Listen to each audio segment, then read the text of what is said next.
And we are live. We're live, I believe. You're listening to Save the Vibes live on KRUI 89.7 FM. I'm your host, Sweet Jorna, and today we've got a short show. Not like last week when I said it was going to be a short show, and actually it was one of the longest we've ever done solely on news. But today's one's short for real. Once again, it was a slow news week, and I don't want to resort to covering things like Kate Middleton's BBL, so we're going to start off like we did last week, though, by addressing some listener rebuttals to my take on TikTok. As an advisory, I must say again that nothing expressed today is reflective of KRUI. They just give me a platform. I take the rest away on my own accord. Last week, I argued that I'm pro TikTok ban and that I believe more people should be open to the idea of it. Ultimately, I am of the belief that TikTok could potentially be dangerous to the American public and the democratic process because of the influence it has. Just last week, it demonstrated by overwhelming congressional representatives that it has the power to alter how Americans participate in the democratic process. TikTok sent out an in-app notification urging users to contact their federal representatives and tell them to not vote in favor of the bill, as well as assembling its own band of influencer lobbyists to send to DC and actually do federal lobbying. This ultimately did not save itself from the bill in Congress, calling for it to be sold from ByteDance, its Beijing-based parent company, to an American buyer. The general fear is allegedly that the Chinese Communist Party would be able to access American user data or use the reach and insanely accurate algorithm of the app to influence Americans. And I agree. I'm personally not worried about the user data. That kind of stuff is currently being bought and sold as we speak to the highest bidder. I worry about the soft power influence that this app has demonstrated that it has. Last week, some responses of the coverage that we did on Save the Vibes consisted of that the U.S. does literally all of its other business with China. If the U.S. is worried about China's influence on the U.S., it should alter its entire foreign policy and get China out of America. Everything from the phone you use for all your communication down to the Stanley cup you drink from and the Target coffee table you set it on is made in China. Side note, I don't actually know if Stanley cups are made in China, but you get the point. In addition, banning TikTok would be detrimental to so many U.S. businesses that have grown to depend on the app to operate. TikTok reaches a lot of consumers and markets to them via the app.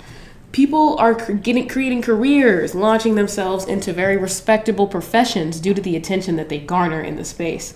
I just want to say, I agree. Nothing about what I said last week or the stance that I'm continuing to take now were meant to undermine the reasons that people are fighting for the app. I get that people do business here, and I get that people are famous and have audiences on this app, and I get that selling the app would probably enrich a whole lot of money-hungry and business-savvy politicians.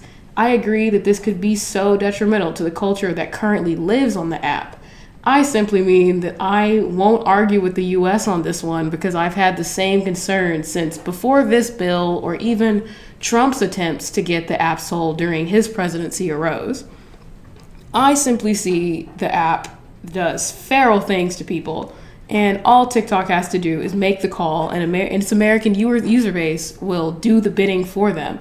That's a lot of power to wield, and the app not being headquartered in the United States, the domestic government here would have no jurisdiction to tell the actual operators how to run their app.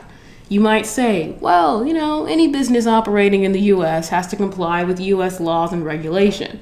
That's true, but when the operators are under the thumb of the Chinese government, and we do in fact know China has stake in this app considering that the algorithm that defines it is on their export control list, the Chinese government's demands supersede the government of any country that they just happen to operate in. For example, the U.S. says, hey, don't let the Chinese government have access to American user data. They could comply, but all the Chinese government would have to do is demand American user data, and the corporate head of the company would have to comply. If those US laws and regulations are broken, the only thing they could do is take them to domestic court and maybe halt their domestic operations. The US has no jurisdiction over the corporate head of the company. That would quickly turn into an interstate issue that could only be addressed by an international court. I can clearly see why the US would not want an app this influential in the hands of a foreign adversary. They could only do damage control after the fact, judicially, and if the owners of the app have broken none of their own domestic laws, the US could not apply more regulations on their operations than the nation that they're actually bound to. Basically, China has the ability to say, "Who gonna stop me?" And the US really couldn't fight back. Once again, I firmly understand the reasons why people would want to keep the app around, the damage that could be done from selling or a complete ban, and why people assume that the US has significant underlying motivations. Everyone has a point. I just won't be arguing with the US on this specific course of action. Sure, there are other domestic priorities as well, like, the collapse of domestic industries, overall reliance on China for all things business, and general corruption in all levels of government. I just kind of agree that if the US has any obligation to build any kind of barrier around its domestic space from foreign interference, I can't argue with this move, and I really don't see it as government overreach. With that being said, that's just my opinion and why I have it. It ultimately means nothing, as we will just have to watch and see how this all goes down. And the whole thing has the potential to dissipate, as the Senate has not even agreed to take up a vote on the bill. But I do genuinely understand the concerns of people on the other side of the aisle. Before we jump into the main sliver of the show, let's pause for your morning PSA. And we're back. And the next thing we'll be covering is not exactly news, or not exactly a news event. With the presidential election coming up in November and mounting dissatisfaction with the fact that we're having a 2020 rematch of, say it with me, the most important election of our lifetimes. Again, let's talk about independence. I think it was 2 weeks ago we covered the primary election in Wisconsin, in which the uncommitted vote took 18% of the Democratic pool. And the following Super Tuesday, uncommitted proved itself to be more popular than it typically is. Of course, not taking any majority portions, but garnering enough support to potentially threaten the margin of votes between Democrats and Republicans for the general election in November. There is no guarantee that either party will win back those votes, but independent candidates might take a chunk of them. According to the New York Times, the Biden campaign is looking to shift its strategy to win over those Democrats that are not satisfied with his current performance in office. But who are the potential spoils to his vote, and how serious are they? The two independent candidates that have gained some extent of popularity in this upcoming election are Dr. Cornel West and Robert F. Kennedy Jr. These two independents have spoken out about issues that neither Democratic or Republican nominees have strongly addressed. And the two main party candidates are both people that the country has already seen as president. Dr. West is pulling attention for strongly standing against the genocide underway against the Palestinian people in Gaza, and has stood in solidarity with the cause since long before he ever entered the political sphere. He's pulling voters that are supportive of the Palestinian cause and dissatisfied with the fact that Biden, as the leftist candidate, signifying that the policy won't be getting any more supportive of the Palestinian people than him, he has continued to send billions of dollars of aid and weaponry to Israel, effectively aiding in the events underway in Gaza. Dr. West has been publicly standing on a platform of peace, workers' rights, anti-corporate causes, and most popularly, divestment from Israel and aid to the people of Palestine in their plight for liberation. RFK Jr., although holding the Kennedy family name that is heavily associated with leftist and Democratic politics, has been polling reasonably well with Republicans on a platform of combating corporate corruption in the federal government, which, might I say, is bold for a Kennedy. But this includes things such as taking an anti-vaccination stance, which has gained him support from the particular area of conservative politics in the post-COVID crowd that is into the anti-vax narrative. Not here to argue the ethicality of any of that, but Being an independent means that a particular candidate has no affiliation with either the Democratic or the Republican parties that dominate U.S. politics. When a candidate is affiliated with these parties, that means that they generally align ideologically, but most significantly, it means that they largely have access to political resources of that party. Firstly, they would have the support of others in the party. They have campaign money from the party, publicity, and in a candidate's case, they have ballot access. When voters cast their votes, the nominee of either party will already be on the ballot, and all the voter has to do is fill in the bubble on their sheet. This is incredibly important. It's no new observation that most people that register under either of the two parties will vote along their party lines.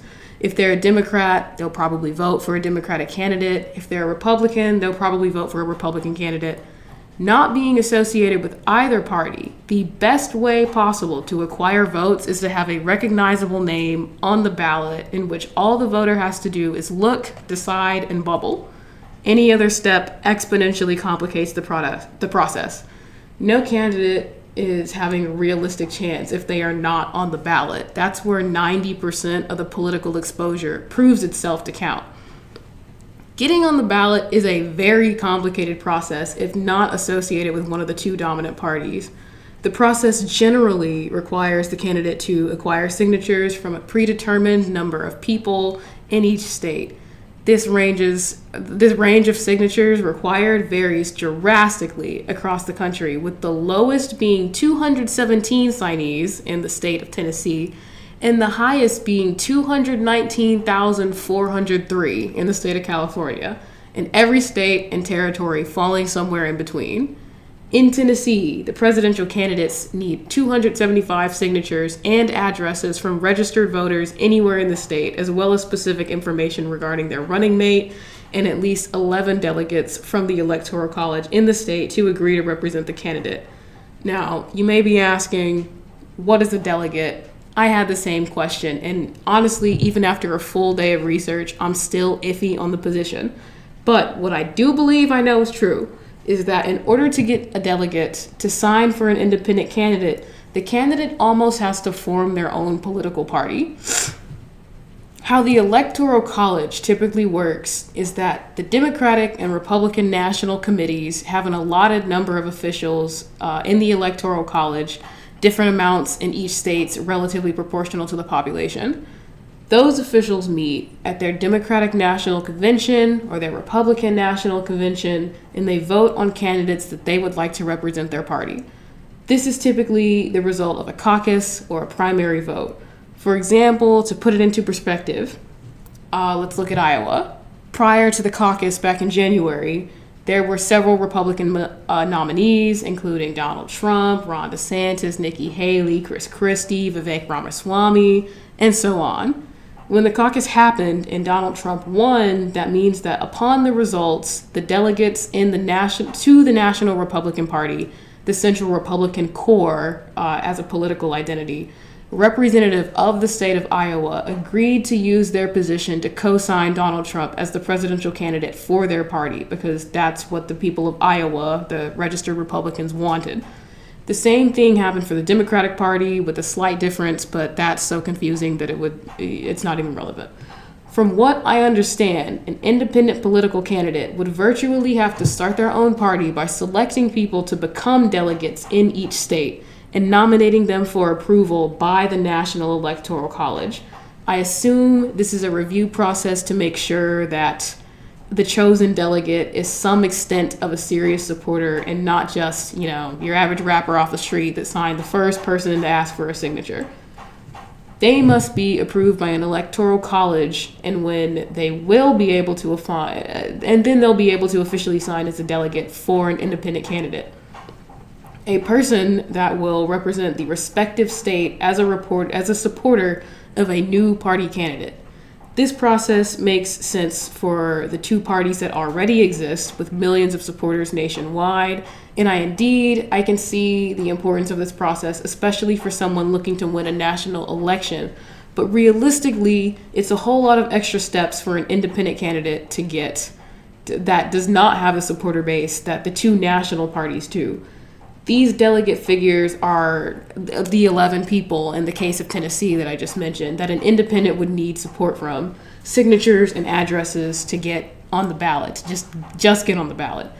That would have to be organized far in advance of a general collection of signatures to get the required number of delegates on time for each state. And that's just the process for Tennessee. Believe it or not, that's probably the easiest state to get on the ballot in. The high end of the spectrum of signatures needed for each state is California, requiring that 219,403 signatures, or 1% of the state's most previous count of registered voters. In another degree of complication, those signatures must be filed in the county of the signee. This presents a complex problem when you consider how signatures are largely obtained. Campaigners to get a candidate on a ballot might go to a crowded public area, a concert, a sporting event, a festival, a mall, anywhere where there's a lot of people that could be potential signees. All of the people attending those functions are not going to reside in the same county. In fact, most single large cities fall geographically into 2, 3, 4, 5 different counties. So extreme care must be taken by those collecting signatures to have signees sign on the correct sheet of the county that they reside in that state. And those signatures must be filed with the county clerk of those each individual counties. Now, you might be saying, sweet, that's a wide span of signatures to obtain. What's the average across the nation? And I'd say, wow, what a great question, youngin'. The number varies widely, and it has nothing to do with population or geographical size. For example, the states that require at least 1,000 signatures and various other qualifications about vice presidents and delegates, you have Vermont, Rhode Island, and Washington state. Those have nothing in common in any way, but compare that to a state like New Jersey, that's also pretty geographically small, but has a population of over 9 million residents, in which an independent candidate would only need 800 signatures and addresses from quote-unquote legally qualified voters, not even registered ones, and the support of 14 delegates. Some states took a different route and provided options, like let's look at Oklahoma. Candidates have the option to acquire either 1% or 1,000 signatures, whichever is less, from each respective congressional district. Notice that is not a county, that's the congressional district. Or they can pay a $5,000 fine and just a fee and just worry about meeting the other requirements with delegates and whatnot. This seems quite reasonable, but it does offer a little more leverage to financially secure campaigns. Which brings me to the next wildly varying hoop for independents to jump through, and that's money. Getting on the ballot costs money. It is obvious that anyone running a national political campaign is going to cost money, but independent campaigns have no choice but to spend their campaign money simply on getting on the ballot. That amount ranges from $0 to $5,000, and I want to say a majority of states, but I may be wrong about that majority part. Filing the petition to get on the ballot is free. Surely there are various other clerk filing costs, but acquiring the official petition and filing it with the state is of no charge. In some cases, candidates just have to do both, acquiring signatures and paying a couple $1,000s fee to the state. The final barrier that I'll be mentioning today are the deadlines. Deadlines also vary widely by state and have no rhyme or reason for doing so. The earliest deadline, and the deadline is generally to acquire signatures. Some states have different deadlines for declaring vice presidents or obtaining delegates, but the earliest deadline is on March 5th, or shall I say was on March 5th of this election year in Utah and North Carolina. Utah is another state that calls for 1,000 signatures, while North Carolina calls for 1.5 of the previous number of registered voters. That deadline, the latest deadline, is August 27th of this year, and those states are Oregon and Massachusetts. So that's all for that. I'm done on this unholy amount of information, but I hope it got the point across that obtaining single-handedly the most important part of a political campaign, ballot access, is totally non-cohesive and honestly kind of arbitrary of a job for independent political candidates to complete. Even an extremely wealthy candidate would have to exhaust so many resources and manpower to get this done. And a reminder, that's not even the campaign process. That is just to have the name appear on the ballot. Of the top two independents, RFK Jr., who is polling the best of them right now, has only reportedly obtained ballot access in 8 states. Now that's a Kennedy, someone with the political resources, the money, and the clout that comes with having one of the most recognizable names in American politics, who has only qualified for ballot access in 8 states, and that's not even a confirmed number. He probably has 8 in total because of his Kennedy name. Dr. West, who has been campaigning since roughly May of 2023, has stated that he has gained access to the ballot in 4 states. Now, I'm starting to wrap up the show, but I want to bring up 2 points. One, coming back to my main reason for including this in the show, is that these 2 candidates have been brought up in political conversations as potential spoilers in the election. That is not likely, but I say good. Alhamdulillah. It's about time anyone threw a wrench in the mechanics of the current democracy. And I don't mean that in a Donald Trump insurrection kind of way. But I can't even totally blame insurrectionists for wanting to do something about the democratic process that has gotten so complacent that it barely feels like democracy anymore. No one has been excited about a candidate for political reasons since 2012 at the latest. That was 12 years ago now. Most millennials and the entirety of Gen Z have never had the opportunity to feel like politics was a choice as opposed to a vital decision that could alter their ability to live soundly in allegedly the freest country in the world. It is incredibly exhausting to feel like one's life, livelihood, and safety is on the line every 4 years. We're all tired of approaching the most important election of our lifetime. Honestly, the most important election of our lifetime was probably in 2008, solely because we had a massive historical landmark on the line of electing the first black president. That's really it.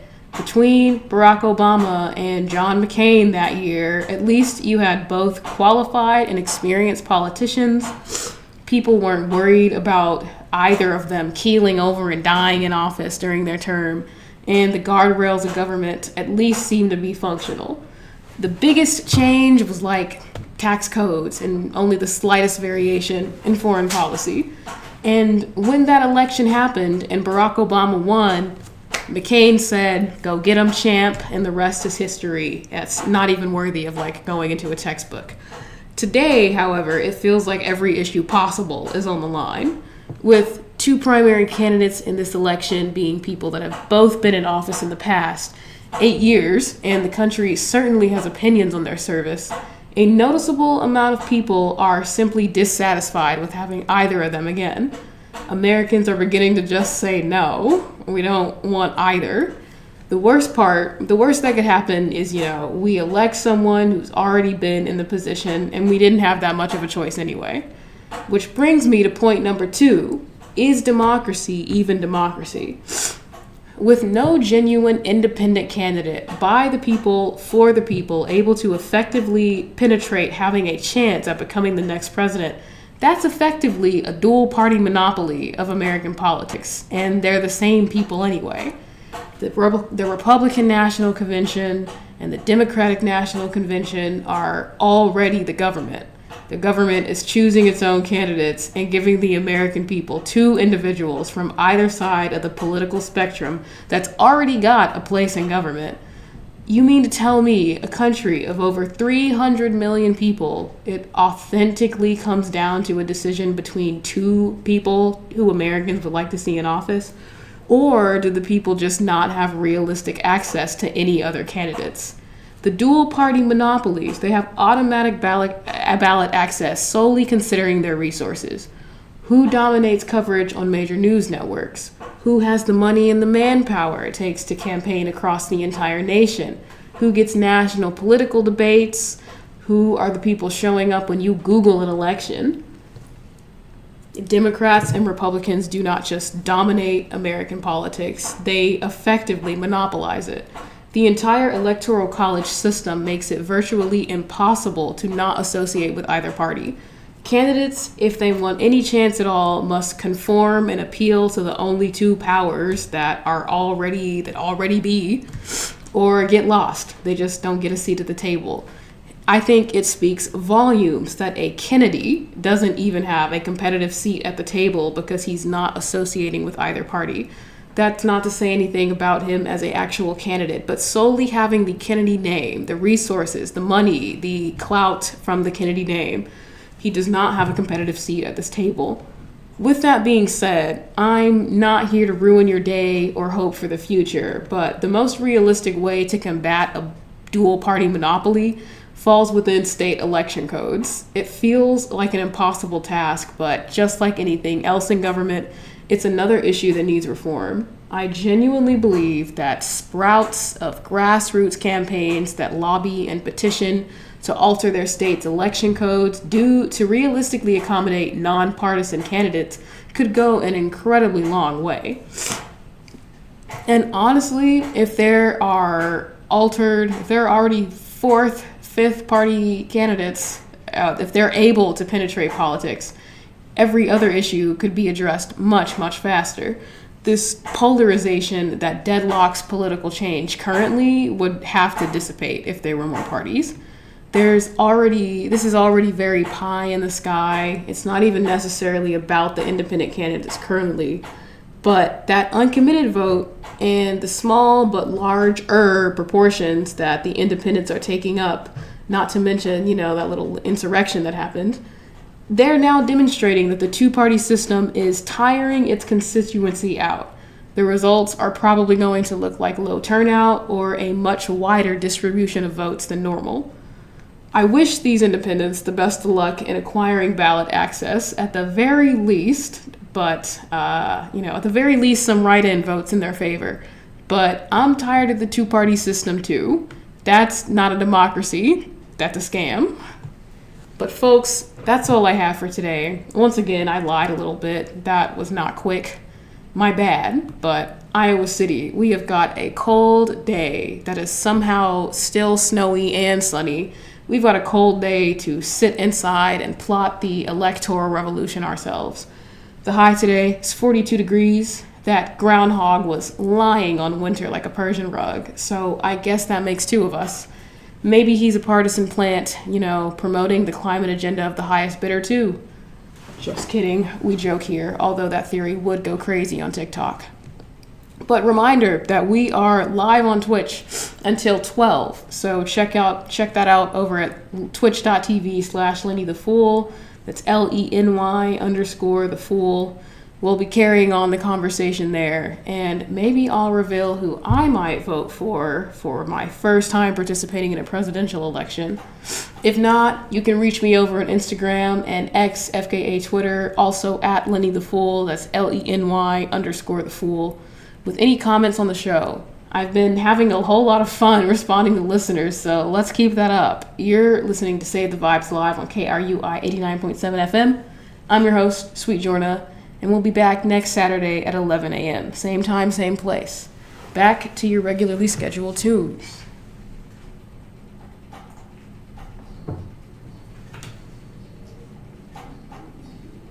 No way, bro. Did that work?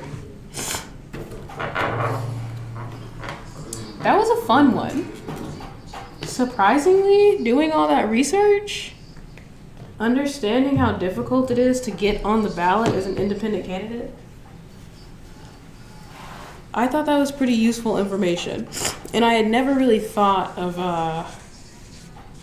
reforming statewide election codes as a way to, combat the two-party system, but I think it could work. Right now, no one's really caring about election codes. You want to reform them, state's probably not even going to argue with that. They're going to be like, all right, go ahead, change the election codes. We don't care about them either. We made them up. But if we can make them more effective at getting third-party candidates, fourth, fifth, any independent candidate on a ballot, actually physically on a ballot, that can work. And I think independent media, people like me, of course, doing the Lord's work out here.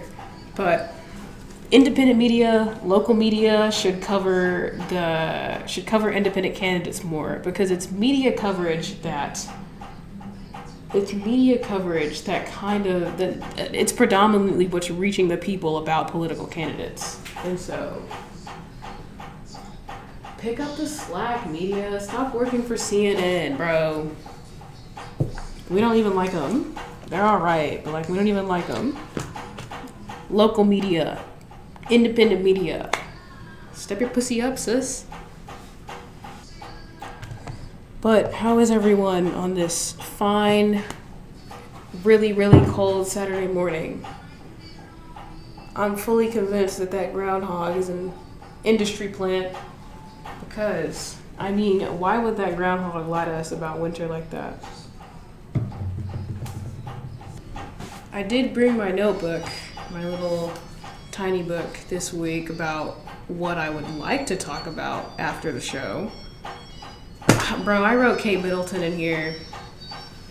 I don't care about the royal family, and I kind of don't care about Kate Middleton.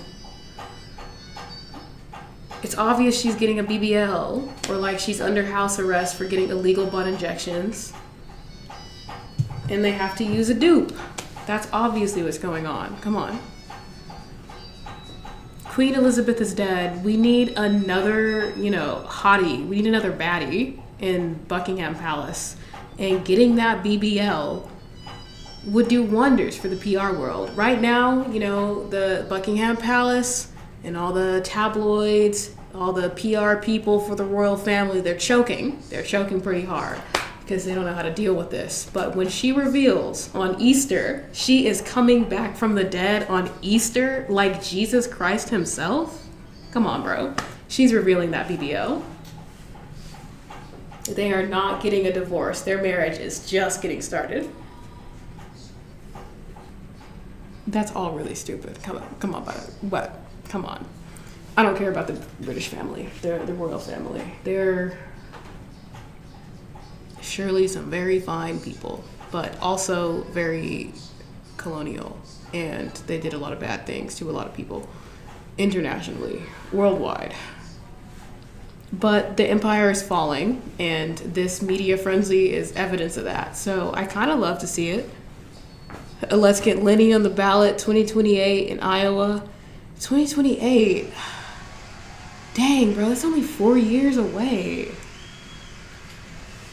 Let's see. Are they voting for the governor this year? I don't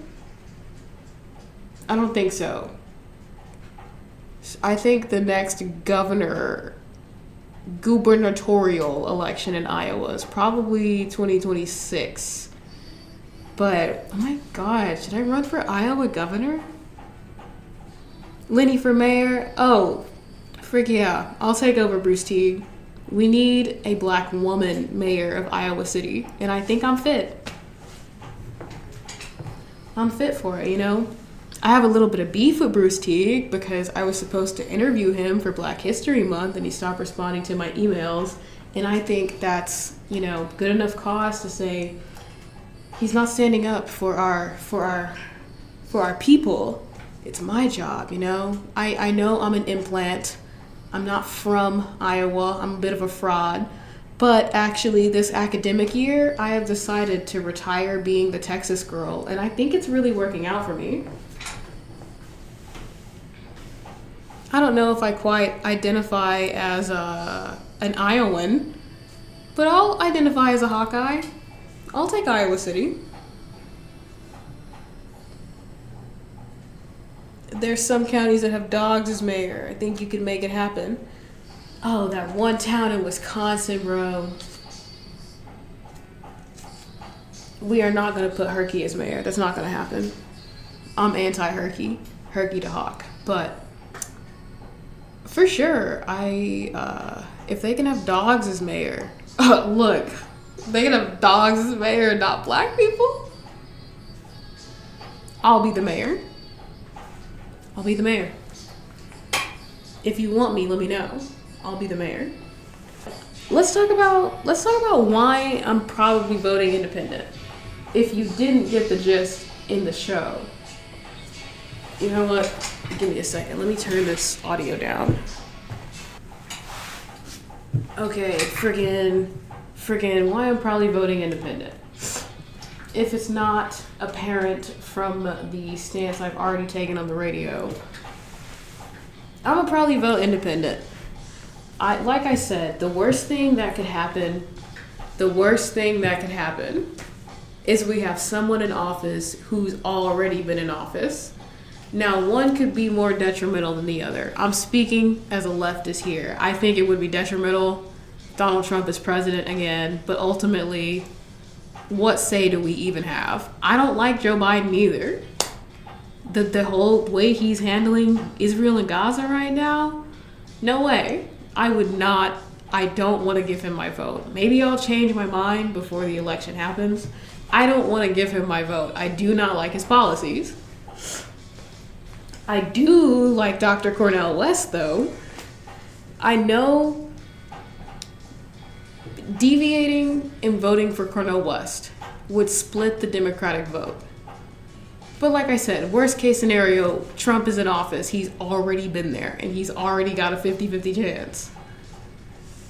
I don't feel like I have much of a say either. And I'm not about to give the Democratic Party my vote, my very first and my one singular Democratic vote in this process. I'm not about to give it to someone that I don't like just because he's not as bad as the other guy. I want to use my very first vote to vote for someone that I actually like, policies I actually care about. I believe Cornel West. He's been doing this. He's like a 70s revolutionary. He's a living Black Panther, bro. He's not an idiot. I think he's capable of running a country. I mean, no less capable than someone like Donald Trump. I think he knows how to run a business. I think he knows how to market himself. He obviously does. He's used his riz to get the presidential election, to get the presidential office. He knows how to riz people up. And it's working. As an actual politician that cares about policies, as someone who will not sell out to the highest bidder, as someone speaking with conviction, I'd go Cornel West. Joe Biden, he's a qualified politician. He's too old. I cannot condone voting for him. He's too old, don't like his policies. He has not earned my vote. I think, Nikki Haley had the best point. When Nikki Haley dropped out of the Republican race, she did not concede to Donald Trump. She said, if he wants my voters, he's got to earn them. And that was a baller move. That was a really baller move. And I have much respect for her for that. I am not about to do the same thing. I feel like either of these candidates, any of these candidates, have got to earn my vote. I'm not about to keel over, give it to the Democrats because I don't like Trump. I'm going to give it to someone that I do like, and that so happens to be Cornel West right now. Let's see. Either Biden or Trump is in vote this year.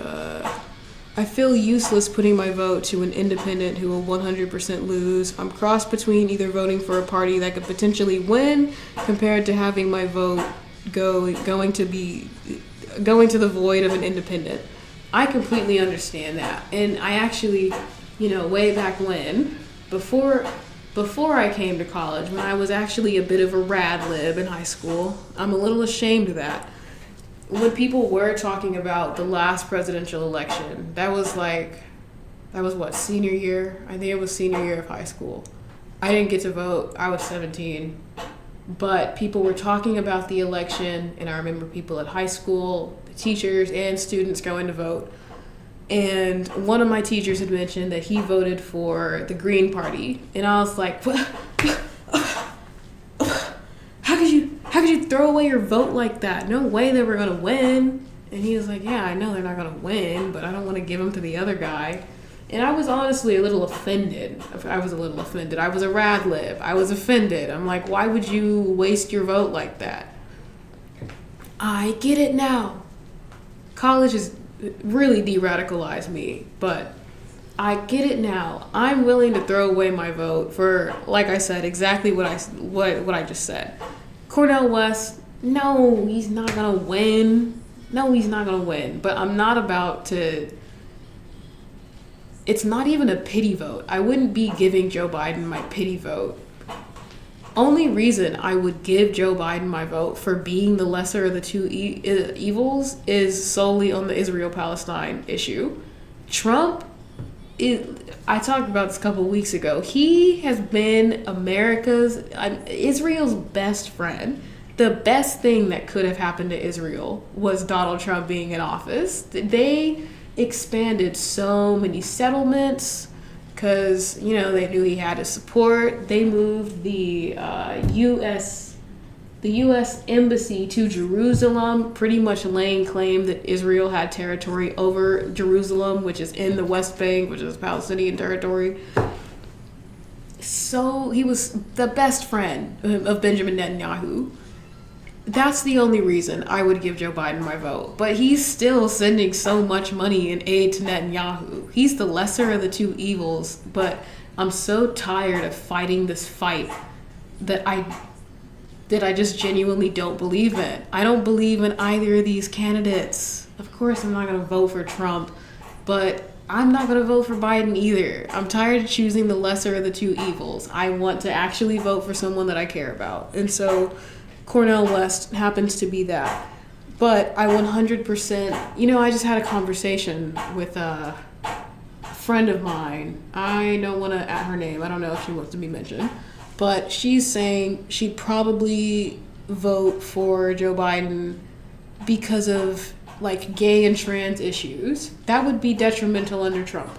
He would roll back, so many liberties, whatever, that, the LGBT community currently has. And she cares about her friends in the community. And so she would not want to make that situation any worse for them. So she'd vote for Biden. And I completely get that. I, however, just would not do that. I feel like the country's in turmoil anyway, and I don't think electing either candidate is going to significantly alter one way or the other. Like I said, worst case scenario, me personally, worst case scenario, Trump is elected. He's already been there. The damage is done. I just don't feel like I have much to say in the matter anyway, so I might as well vote for someone that I do actually like. And also on principle, I don't like the two-party system. Why would I participate in it? I have no problem voting for either a Republican or a Democrat on a general ticket. I look at policy for the most part. But honestly, I don't like either of the parties. I don't look at the parties anyway, but if I had to commit to the parties, I don't like either of them. So why would I vote for them? But that's at least how I feel. Put yay on the ballot and let America burn up. Shoot, bro. If Cornel West drops out, I might vote Kanye. That would be so awful. Oh my God, that'd be awful if he was in office. That'd be hilarious. But his whole office would look like, his whole cabinet would look like, it would either be an exact copy and paste of Trump's cabinet, or it would look like Rap-A-Lot Records or something. I don't know. Not that that would be bad, but everyone would be unqualified, just as he is.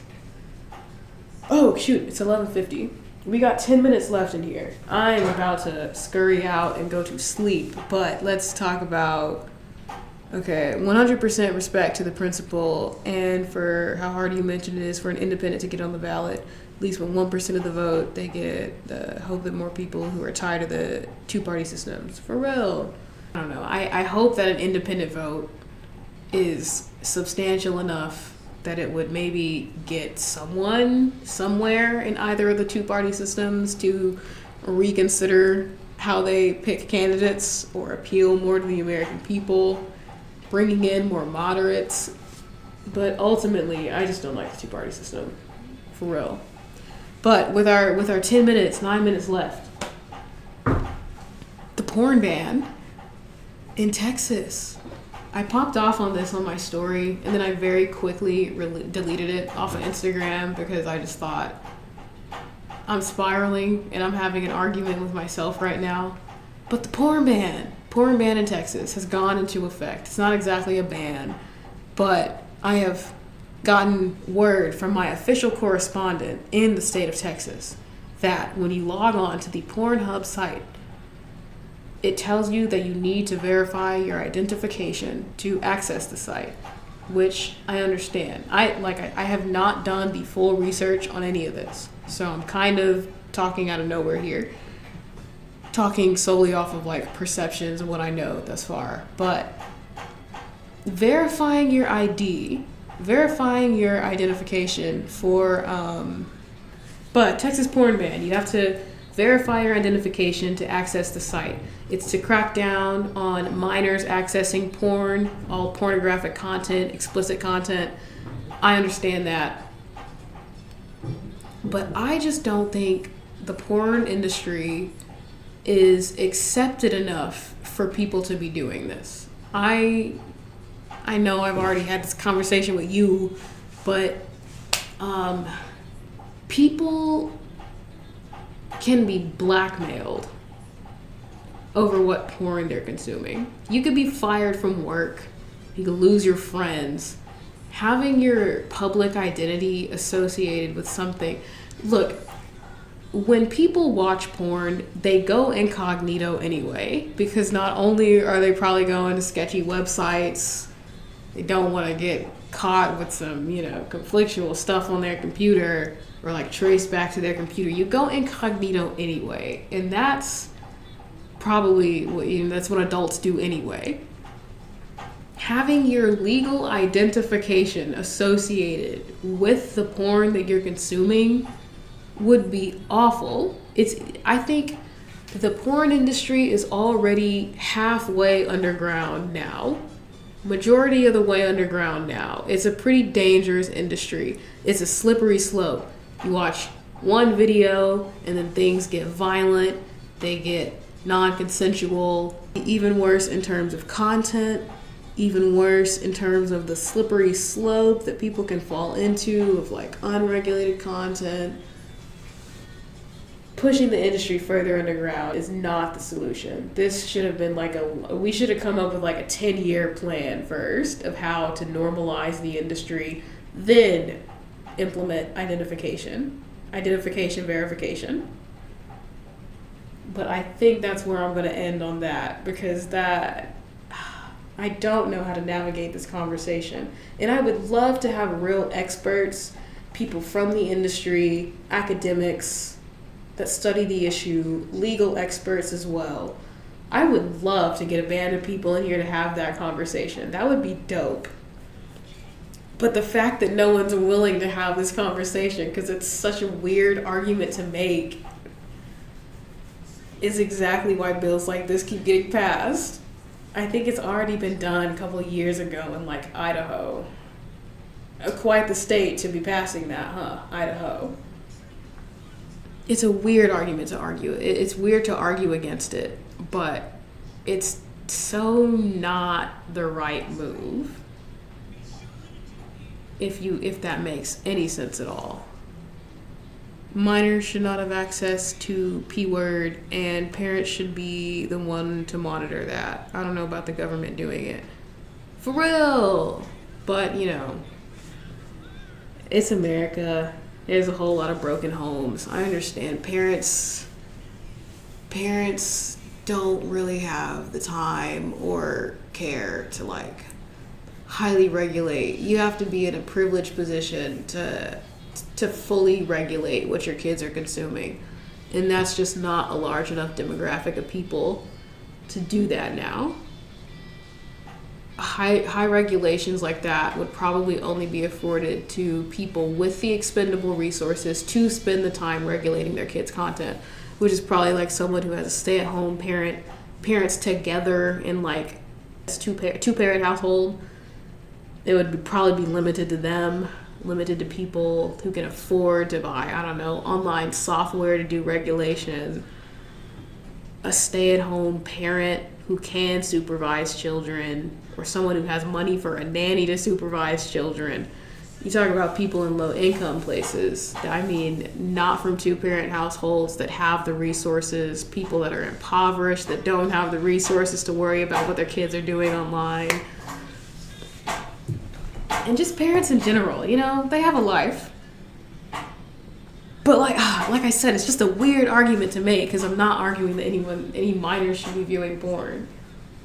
I think I'm going to shut up before I dig even deeper of a hole. But you're right. It is indeed a very weird subject. And I don't think the government's going about it in the right way. Best way, from my advice, come up with a 10-year plan first. This has got to be a phased out and long-term solution. 1 second. Barack Obama? By your elected officials, grab a clipboard, get some signatures, and run for office yourself. Yeah. What a fitting legal ID today. Grab a pen and paper and run for office yourself. That was beautiful, but that's probably a great place to end. I got a crush on Obama. I should play that for the next radio show. It's after 12. I'm gonna head out. I'm gonna go back home and pass out. I only come here at 11 a.m. I took a nap between the time I woke up and the time I came to the station. And I was actually asleep. So I'm gonna go get some more sleep. But you all have a lovely rest of your Saturday. Later, skaters. Catch you on the flip side.